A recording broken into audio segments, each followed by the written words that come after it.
Digras police स्टेशनच्या हद्दीत येत असलेल्या दत्तापूर व कोलोरा शिवारात एक स्त्री जातीचे व एक पुरुष जातीचे प्रेत आढळल्याने एकच खळबळ उडाली आहे.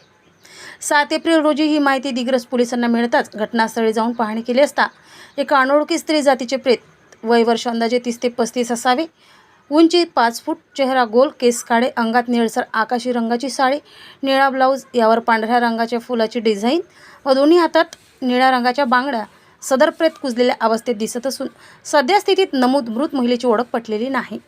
तसेच आज 8 एप्रिल रोजी सकाळी अंदाजे 6 वाजल्याच्या दरम्यान सदर प्रेताजवळ पोलीस स्टाफ हजर असताना माहिती मिळाली की एक पुरुष जातीचे प्रेत अंदाजे 100 मीटर अंतरावर पडून आहे.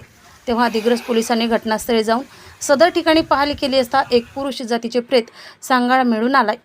सदर पुरुष जातीचे प्रेताची सुद्धा ओळख पटली नसून सदर महिलेस किंवा पुरुषास ओळखत असल्यास दिग्रस पोलीस स्टेशनला कळवण्याचे आवाहन पोलीस निरीक्षक सेवानंद वानखडे यांनी केले आहे.